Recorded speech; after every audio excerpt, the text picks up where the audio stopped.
de grabaciones.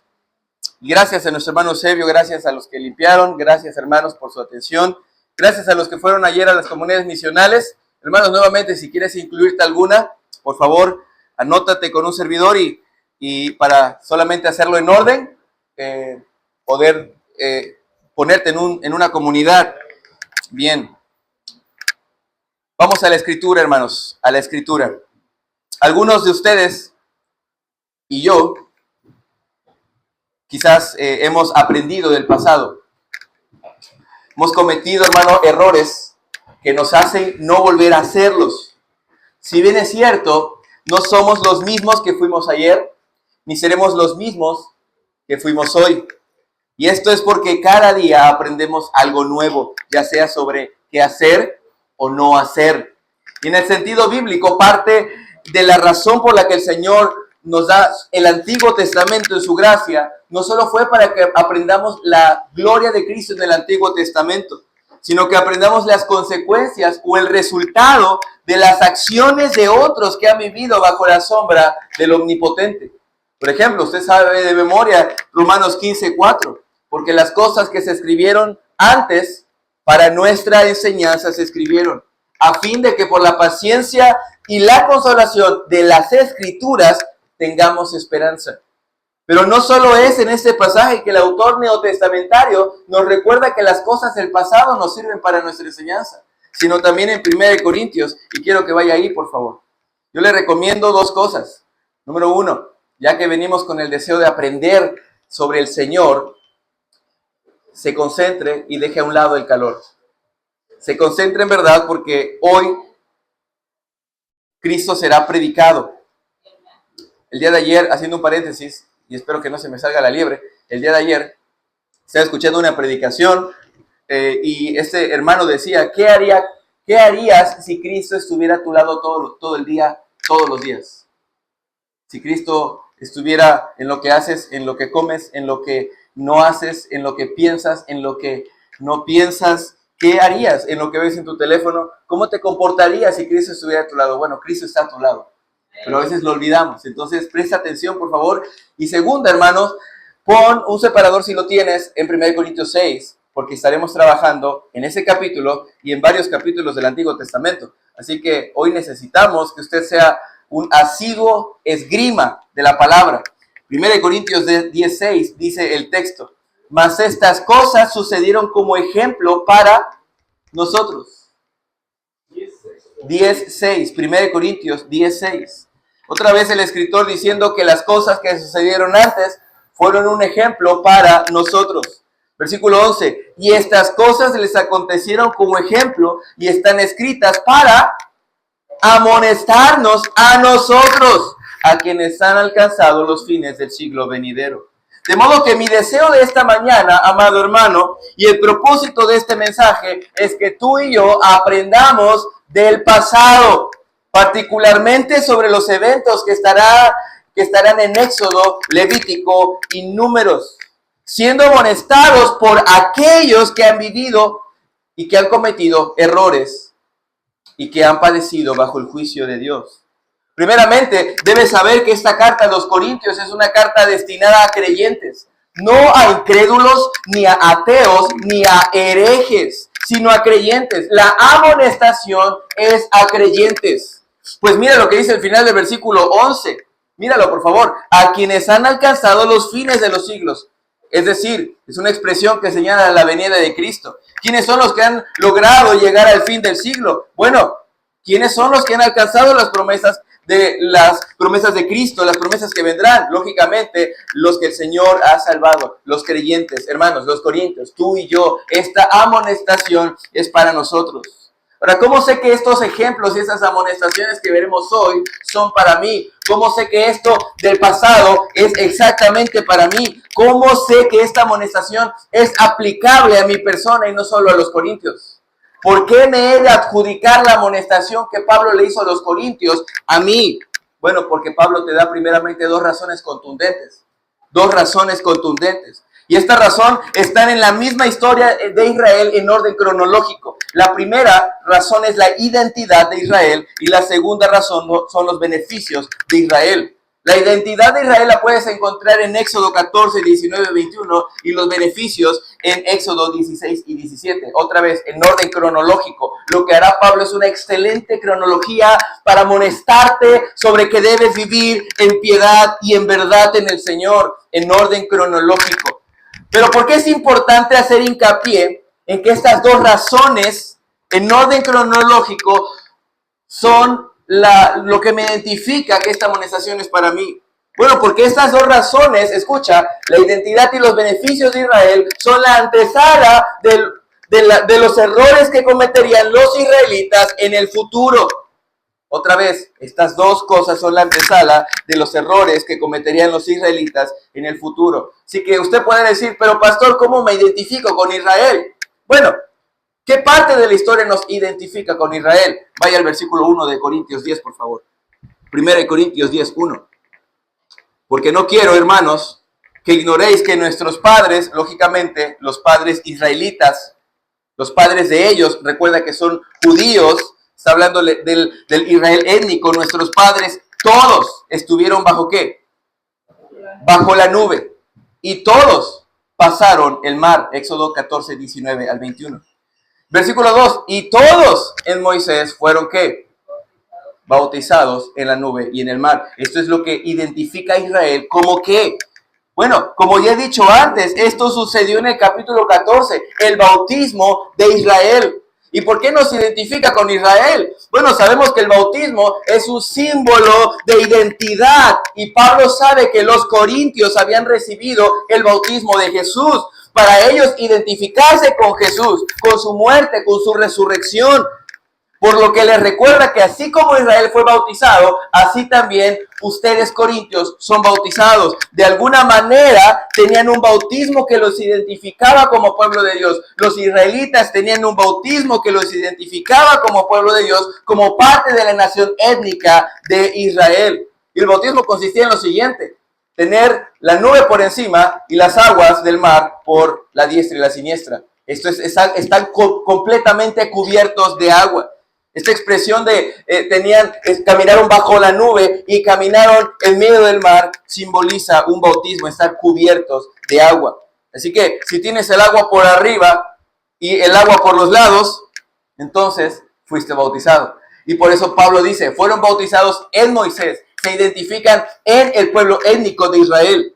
No hubo uno solo que no pudiera pasar por el bautismo de Moisés. Toda la nación de Israel que salió de Egipto, toda fue bautizada en Moisés.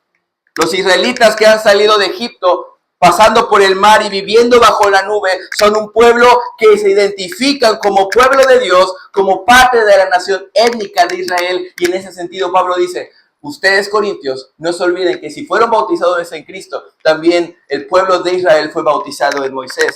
¿No te suena familiar?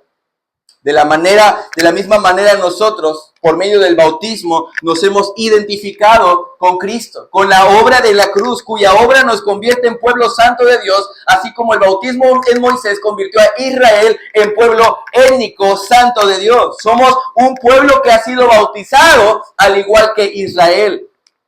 Amén. Ahora, la segunda razón por la cual estas amonestaciones son para nosotros es la siguiente: por los beneficios que recibió Israel, así también nosotros. Ve el versículo 3, por favor. Disculpen si estoy yendo un poco rápido, pero quiero que aprendamos las 5 amonestaciones. Versículo 3, y todos comieron el mismo alimento espiritual, y todos bebieron la misma bebida espiritual. Otra vez en orden cronológico. Primero fue la salida, luego fue la nube, luego fue, ¿qué? El maná, en Éxodo 16, y en Éxodo 17, la peña de Oreb. ¿Lo ves? En orden cronológico. Y todos bebieron la misma bebida espiritual porque bebían de la roca espiritual que les seguía. Y la roca era Cristo. ¿Recuerdas estos beneficios? Hermanos, son la antesala de la caída de Israel. Escucha, por favor. Son la antesala de la caída de Israel. Ellos comieron el mismo alimento espiritual, es decir, el maná. No hubo uno solo que no comiera del maná. Pon atención en esto, por favor, porque tiene tanta injerencia en nuestro mensaje. No hubo uno solo que no gozara del beneficio del maná. No hubo uno solo que no gozara de la bebida espiritual, de la roca, de la peña de Oreb, donde estaba Cristo encima de manera Cristo, en una cristofanía. Y somos tan parecidos a ellos, porque ellos tuvieron el beneficio de vivir por parte de la Trinidad, y tú y yo tenemos el mismo beneficio de vivir por parte de la Trinidad. Hemos tenido hasta mejores beneficios que ellos, porque como he dicho antes, su pan y su agua los hacía morir en el desierto, pero nosotros, hermanos, el pan que es Cristo y el agua que es Cristo nos hace vivir eternamente. Así que, hermanos, de manera colectiva, así como todo Israel fue bautizado, así también toda la iglesia de Corinto fue bautizada, así también toda la iglesia de Corandeo fue bautizada. En ese sentido nos identificamos con Israel, por lo cual la amonestación dirigida a Israel también le pertenece a la iglesia. Ve el versículo 5. Pero los más de ellos no se agradó Dios, por lo cual quedaron postrados en el desierto. O sea, hermano, que hay personas que pueden gustar del bautismo, escucha, pueden gozar de los beneficios de Cristo, del Espíritu Santo, de Dios, y aún así caer muerto en el desierto. Ese es el punto. Ese es el punto. Aún así, no ser agradables a Dios, permaneciendo muertos en el desierto. Por eso es necesario que seamos amonestados. Gracias, mi hermano. Aquí tengo. Muchas gracias. Gracias. Por eso es necesario que seamos amonestados, aprendiendo de ellos, aprendiendo del pasado. ¿Quedó claro, mis hermanos, que esta amonestación es para nosotros? Porque vamos a ver 5 amonestaciones. Así que de la misma manera que ellos, si podemos resumirlo, tenemos el mismo Dios, con el mismo carácter.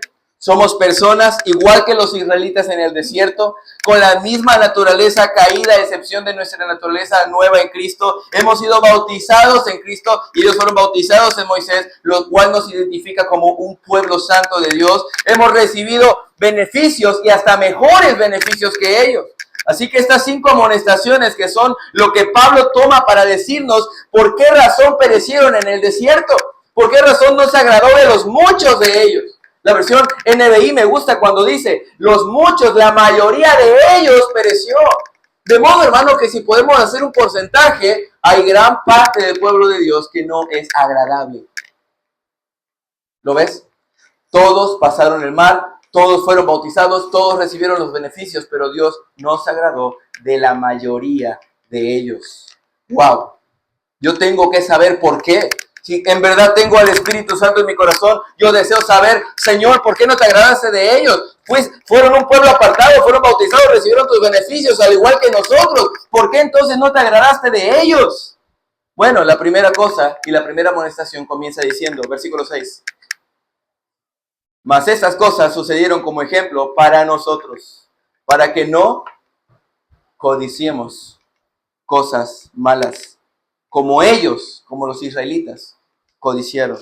Entonces, mi hermano, ¿en qué radica que Dios no se agradó de ellos? La primera es la codicia.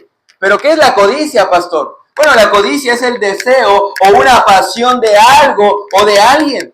Un ejemplo claro de la codicia es la lista que especifica Éxodo 20:17. Vaya ahí, por favor. Y no es una lista exhaustiva. Es decir, si tú eres codicioso en otra cosa que no está aquí, no quiere decir que no es pecado. Porque Moisés no está diciendo una lista exhaustiva de la codicia, sino ejemplos de la codicia. Versículo 17. No codiciarás la casa de tu prójimo, no codiciarás la mujer de tu prójimo, ni su siervo, ni su criada, ni su buey, ni su asno, ni alguna otra cosa de tu prójimo.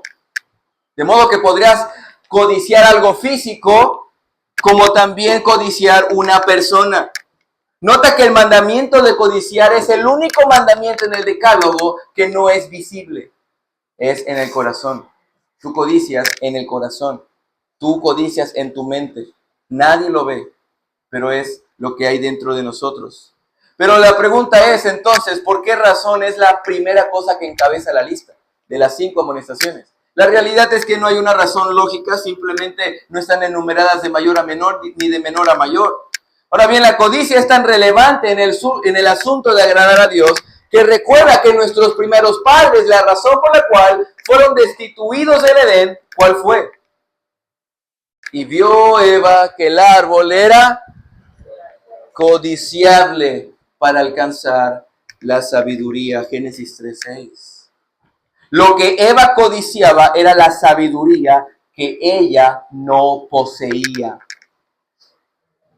Otra vez, codiciaba la sabiduría que ella no poseía. ¿Y por qué entonces, pastor, es una codicia mala? Porque ella no se conformó con lo que el Señor le había dado, con lo que el Señor le había provisto. Hermanos, escucha por favor lo siguiente.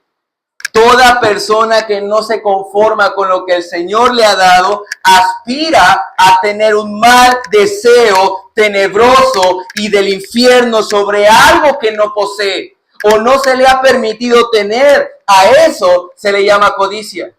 El desear algo que el Señor no te ha permitido tener en su soberana voluntad, como lo es la mujer de tu prójimo, como lo es la casa de tu prójimo, como lo es el asno de tu prójimo. Pero tú podrías decir, pastor, yo no deseo ningún asno. Es porque no es una lista exhaustiva. Quizás no deseas un asno, pero deseamos un coche. El coche de mi prójimo, que es el modo en el cual se conduce. O la casa de mi prójimo. O los zapatos de mi prójimo. O la moto de mi prójimo. O la forma de vida de mi prójimo. Desear algo que el Señor no me ha permitido tener es no conformarnos con lo que el Señor nos dejó. Entendiendo esto, ahora comprendamos por qué es tan malo que Israel en el desierto codiciara. Vaya a Números 11:4, por favor. Números 11:4. Y la gente extranjera que se mezcló con ellos tuvo un vivo deseo. Eso es codicia. Un vivo deseo. Y los hijos de Israel también volvieron a llorar y dijeron que nos diera a comer carne. Hermanos, la codicia no radica en las cosas lujosas. Radica aún en las cosas más naturales, cotidianas de la vida. ¿Quién nos diera a comer carne? Nos acordamos del pescado que comíamos en Egipto, de balde, de los pepinos, de los melones, de los puerros, de las cebollas y los ajos. Tú puedes decir, hermano, ¿qué pecado tan grande puede ser este?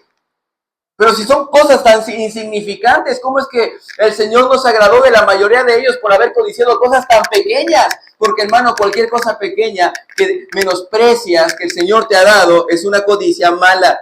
Versículo 6. Y ahora nuestra alma se seca, pues nada sino este maná ven nuestros ojos.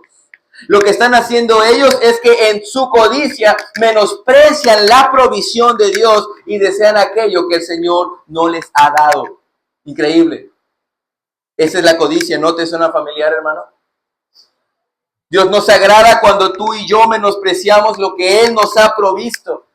Cuando hay un corazón mal agradecido de lo que Él nos da. El corazón codicioso siempre menosprecia lo que tiene. No importa lo mucho que tenga, menosprecia aún lo que tiene. Si tal persona es rica y es codiciosa, menospreciará lo que tiene porque desea algo mayor. No importa las riquezas que tenga, el codicioso menospreciará lo que Dios le da por gracia y por misericordia. Siendo un poco más práctico, lo que tú tienes, tu casa, tu trabajo, tu esposa, tu esposo, tu ropa, si tienes hijos o no tienes hijos, sus pertenencias, tu trabajo, ha sido por mano de Dios. Ten contentamiento. Ten contentamiento. Lo contrario de la codicia es el contentamiento. Dicho de manera inversa, la casa que no tienes, el dinero que no ganas y la esposa o el esposo que deseas tener y no tienes, las pertenencias que no tienes, son cosas que el Señor en su soberana voluntad no te ha permitido tener. Ten contentamiento. No lo codicies. Ten contentamiento. Hoy ves gente yéndose a Estados Unidos para vivir el sueño americano, dejando a su familia. Eso es codicia. Gente robando a su jefe o a la empresa porque no les basta lo que tienen. Esto es codicia.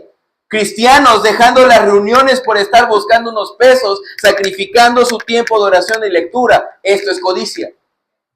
Es más, podrías codiciar la iglesia fulana de tal, porque esa iglesia tiene clima, tiene asientos, tiene, wow, mira el ministerio que tienen. ¿Por qué no tienes contentamiento con tu iglesia? Ten contentamiento. Amén. No menosprecies lo que el Señor te ha provisto. No menosprecies lo poco o mucho que el Señor te ha dado. Ahora, ¿cómo Dios toma la codicia? Mira el versículo 18, por favor. Pero al pueblo dirá, santificaos para mañana y comeréis carne, porque habéis llorado en oídos de Jehová, diciendo, ¿quién os diera a comer carne? Ciertamente mejor nos iba en Egipto. Jehová pues os dará carne y comeréis. No comeréis un día, ni 2 días. Esto no es gracia, escucha esto es juicio. Ni 5 días, ni 10 días, ni 20 días, sino hasta un mes entero, hasta que os salga por las narices y la aborrezcas por cuanto menospreciaste. ¿Te das cuenta? Esa es la naturaleza de la codicia. Menospreciar lo que el Señor nos da. Por cuanto menospreciaste a Jehová, que está en medio de vosotros, llorasteis delante de él, diciendo, ¿para qué salimos acá? Dios, ¿para qué hiciste esto conmigo? ¿Por qué me haces así? ¿Por qué me das esto? Hermanos, Dios no se agrada de los codiciosos. El juicio de ellos es que Dios trajo lo que pedían de manera excesiva a tal grado que llegaron a ser aborrecidos. Llegó a ser aborrecida la comida, justamente lo que deseaban. Ten contentamiento. Versículo 7, por favor. Segunda amonestación. Ni seáis ¿qué? Idólatras, como algunos de ellos, otra vez, como algunos de los israelitas, los del pasado. Según está escrito, se sentó el pueblo a comer y a beber y se levantó a jugar. Entonces la pregunta es, ¿cuándo fue que Israel se convirtió en un pueblo idólatra? Vaya por favor a Éxodo 32. Tengo que ver la historia para entenderle a Pablo. Yo sé que Pablo le escribe a judíos, pero nosotros somos mexicanos. 3000 años después de ese acontecimiento y necesito escuchar qué sucedió. Éxodo 32, 1 al 6. Viendo el pueblo que Moisés, ¿qué dice? Tardaba en descender del monte, se acercaron entonces a Aarón y le dijeron, levántate, haznos dioses que vayan delante de nosotros. Porque a este Moisés, el varón que nos sacó de la tierra de Egipto, no sabemos qué le haya acontecido. Y Aarón les dijo, apartad los zarcillos de oro que están entre las orejas de vuestras mujeres, de vuestros hijos y de vuestras hijas, y traédmelos. Entonces todo el pueblo apartó los zarcillos de oro que tenían en sus orejas y lo trajeron a Aarón. Y él tomó de las manos de ellos y le dio forma con buril. E hizo de ellos, ¿qué? Un becerro de fundición. Entonces dijeron, Israel, estos son tus dioses. Escucha, Aarón no está diciendo, este es otro Dios. Aarón está diciendo, este es el Dios que te sacó de Egipto. Versículo 5. Y viendo esto, Aarón edificó un altar delante del becerro. O sea, están haciendo un culto. Y pregonó Aarón y dijo, mañana será fiesta para Jehová. ¿Quién era el becerro para Aarón y para Israel? Jehová. Este es el Dios que te sacó de Egipto. Mañana es fiesta a este becerro, a Jehová. Este es Jehová. Y al día siguiente madrugaron y ofrecieron holocaustos y presentaron ofrendas de paz. Se sentó el pueblo a comer y a beber y se levantó a regocijarse. Hermano, primeramente quiero que veas la idolatría en sí misma. La idolatría en sí misma. Y es que parece que Aarón quiso establecer un culto para Israel e identificó al becerro visible como el símbolo de Jehová. Sin embargo, la apostasía fue una violación fundamental del pacto. Dios había dicho, no te harás imagen que esté arriba en el cielo, en la tierra o debajo de la tierra. Ni te postrarás porque yo soy Jehová tu Dios, fuerte y celoso. Violaron el pacto. Y esta figura del becerro lo que hace es quitar la gloria de Dios. Aarón dice, Israel, estos son los dioses que te sacaron de Egipto. Amado hermano, escucha esto. Cualquier cosa en tu vida que le quite la gloria a Dios, cualquier cosa que mude la verdad de Dios en mentira, y usurpe el trono de Dios en tu corazón, es tu ídolo. No necesitas tener a la Guadalupana o a San Pedrito o a San Juditas. Cualquier cosa que le quite el trono de Dios en tu corazón es tu ídolo. Así que yo no sé qué ídolo tienes o no tienes, pero me gusta lo que dijo Calvino. Nuestro corazón es una fábrica de ídolos. No obstante, hay algo más en el texto. Y el punto de Pablo, porque recuerda, el texto dice, ni seáis idólatras, como ellos fueron idólatras, como está escrito, se sentó el pueblo a comer y a beber. Entonces, ¿cómo entra esta frase en el contexto de la idolatría?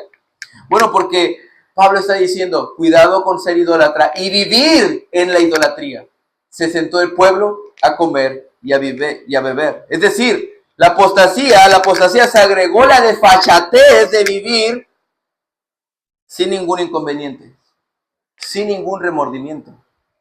Podemos tener un ídolo en el corazón y vivir sin ningún remordimiento en nuestro diario vivir. Ese es el punto clave porque nos muestra cómo es que una persona vive en medio de la idolatría como si nada pasara, comiendo y bebiendo, sin pasarles por la mente el juicio de Dios. ¿No es así, hermano, como vive la gente? ¿No es así como está viviendo Israel? Se sentó el pueblo a comer y a beber. Y hay una tercera palabra. Pablo dice, y se levantó el pueblo a jugar. Pero Moisés dice, y se levantó a regocijarse. Es decir, después de tener una vida cotidiana en idolatría, se levantaron ¿a qué? Bueno, esta palabra tiene algunas variaciones. Puede ser que el pueblo se levantó a bailar, a burlarse, a acariciarse literalmente, o a reírse, o a tener pasiones sexuales. Esta palabra de regocijarse o jugar tiene estas variantes. Por ejemplo, en Génesis 26:8, si has leído el libro de Apocalipsis, recuerda cuando el rey Abimelech vio por la ventana a Isaac que acariciaba a su mujer. Y esta palabra acariciar o tocar tiene que ver con algún toque íntimo. Entonces el verbo sugiere las tres siguientes cosas. O que se levantaron a hacer danzas idolátricas con el becerro, o que parecían niños haciendo cosas sin sentido, o que estaban banqueteando con comidas, bebidas y orgías. Esto es lo que hizo Israel en su idolatría. En cualquiera de los casos, la práctica que acompaña a la idolatría siempre es inmoralidad. Este Israel que fue bautizado en el desierto, hermano. Ese es el Israel que pasó por el mar. Ese es el Israel que fue bautizado bajo la nube y con el mar. Ese es el Israel que después de haber sido bautizado comió el maná y bebió de la misma ropa espiritual. Ahora ese es el Israel idolátrico que hace un becerro, come, bebe, sin importarle nada y al final de todo vive una vida en inmoralidad. De tales personas no se agrada el Señor. Usted podrá decir, hermano, yo no vivo así. Piensa esto, porque esa es una exhortación a creyentes bautizados y a creyentes que han recibido beneficios como lo es el maná y el agua. Así que no importa si pasaste por un rito eclesiástico, no importa si recibiste beneficios del Señor. Si vives una vida en idolatría e inmoralidad, no agradamos al Señor. Puede que nos hayamos bautizado y haber gozado de los beneficios, y aún así ser alguien que tiene el dinero como un ídolo, quitándole lugar a Dios, comiendo, bebiendo sin ningún inconveniente, viviendo una vida inmoral por causa de ese ídolo llamado dinero. O alguien que puede ser que te bautizaste, has recibido los beneficios espirituales y vives en pornografía como un ídolo, quitándole lugar a Dios mientras vives una vida normal, comiendo, bebiendo y regocijándote en medio de eso a lo que le llamas Dios, y ha usurpado el trono de Dios en tu corazón. Tus hijos podrían ser tus ídolos, tus padres podrían ser tus ídolos, tus hermanos, tu esposo, tu esposa podría ser tu ídolo, tu familia podría ser tu ídolo. Es justamente lo que dice el Salmo 106, 19 al 24. Vaya ahí, por favor. Salmo 106, 19 al 24.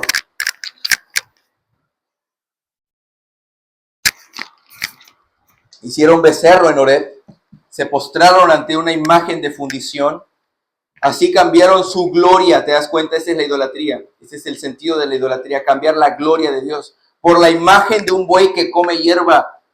Olvidaron al Dios de su salvación, aquel que los sacó de Egipto, que había hecho grandezas en Egipto, maravillas en la tierra de Cam, cosas formidables sobre el Mar Rojo, y trató de destruirlos. De no haberse interpuesto Moisés, su escogido delante de ellos, a fin de apartar su indignación para que no los destruyese, pero aborrecieron la tierra deseable, no creyeron en su palabra. Ese es el Israel idolátrico. Pero vayamos a la tercera amonestación. 1 Corintios 10:8, por favor. 1 Corintios 10:8. Por cierto, dicho sea de paso, escogí este tema desde hace un mes porque este es el resumen, amonestándonos en resumen de lo que vimos en Éxodo, Levítico y Números. Entendiendo que ya hemos visto todas estas narrativas, quise predicarlo. 1 Corintios 10:8. Ni forniquemos, como algunos de ellos fornicaron y cayeron en un día. ¿Cuántos? ¿Cuántos? ¿Cuántos fornicarios había? Ahora por eso entiendo que Pablo dice, no se agradó de la mayoría. 23,000. Y solo está hablando de los fornicarios, sin contar a los idólatras, sin contar a los codiciosos. ¿Qué es la fornicación? La palabra fornicación aquí en esta carta es la palabra porneu, es decir, un acto de inmoralidad sexual. Su raíz está en la palabra porne, que quiere decir ramera. ¿Entendemos el punto, hermanos? El mandamiento específico es no forniques, no andes en inmoralidad sexual, no andes como una ramera. Por cierto, este mismo mandamiento lo encontramos en las leyes de Moisés de manera simétrica, no adulterarás. De modo que parece que los corintios estaban cohabitando en fornicación.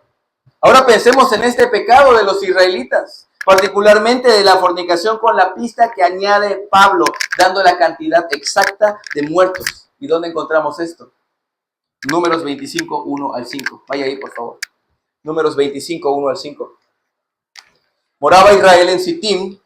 Recuerda que ya fueron bautizados, ya comieron el maná, ya tomaron el agua y ahora están en Sittim, casi llegando a la tierra prometida, a Jericó. Bueno, llegando al límite de Jericó. Y el pueblo empezó a fornicar ¿con quién? Con las hijas de Moab. Los israelitas, hermanos, comenzaron a fornicar con personas paganas que no pertenecían a Israel, y esto trae varias implicaciones. La primera de ellas es la más lógica. Ellos cometieron el acto de fornicar. Es decir, tenían relaciones fuera del matrimonio, meramente placenteras, carnales. Estaban entregados por completo a los deseos mundanos, tal como los corintios. Los corintios no son tan lejanos a ellos. ¿Recuerdas qué pasó en 1 Corintios 5:1? De cierto se oye que hay entre vosotros, ¿qué? Fornicación. Y tal fornicación cual ni aún se nombra entre los gentiles, tanto que alguno tiene la mujer de su padre. Estos son los corintios y estos son los israelitas. La fornicación es un pecado que no solo destruye matrimonios, no solo destruye tu comunión con Dios, sino que también quebranta la iglesia. Y Pablo está dando una amonestación eclesiológica a todos. Hermanos, no forniquen, no forniquen. El humanismo moderno, escucha, al hacer énfasis en la libertad de todas las áreas de la vida, está fomentando la idea de que la relación sexual antes del matrimonio no solamente es permisible, sino también es deseable. Consecuentemente, elimina el estigma de la vergüenza y pecado de tales actos. Hoy lo que vemos, hermanos, es gente literalmente sin vergüenza. Cristianos sin vergüenza. El hijo puede llevar a la casa a una joven y luego a otra joven y luego a otra joven y luego a otra joven y así vivir una vida en fornicación sin que los padres digan nada. Hermanos queriéndose divorciar de sus esposas para luego estar con otra mujer y hermano, no me funcionó ese matrimonio. Bueno, otra mujer, hermano, no me funcionó este y luego otra mujer. Eso es fornicación.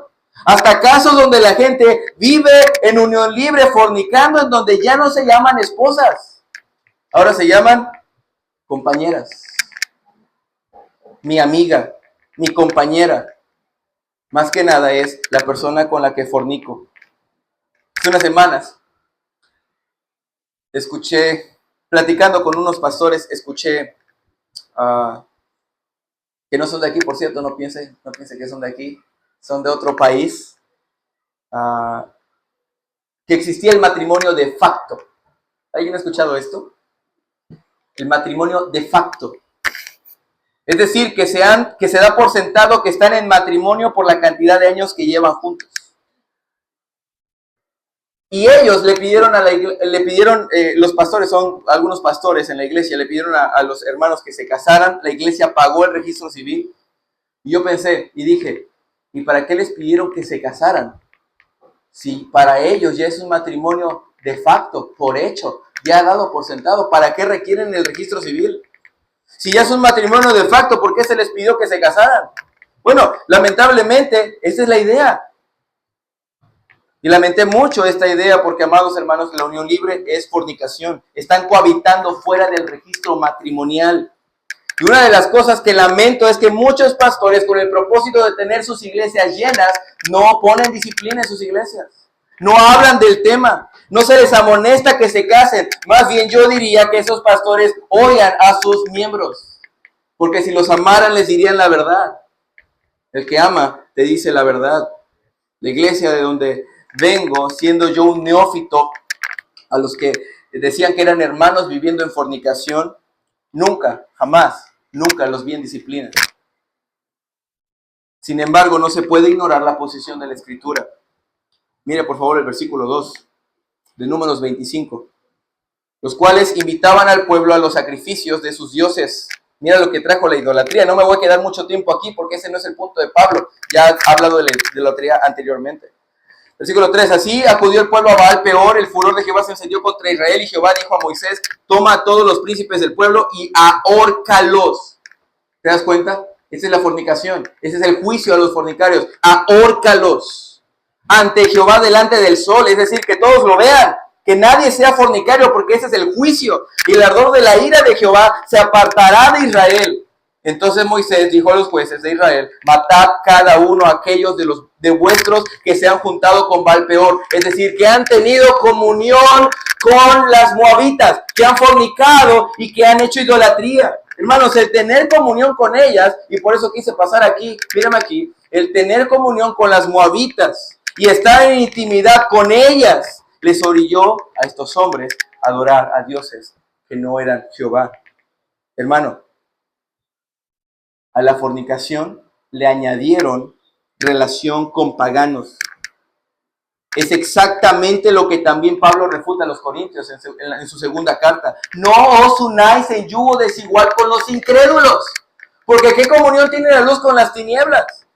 Hermanos, aún si no hay fornicación en tu vida con incrédulos, y espero que no sea así, deberías no tener amistad con incrédulos.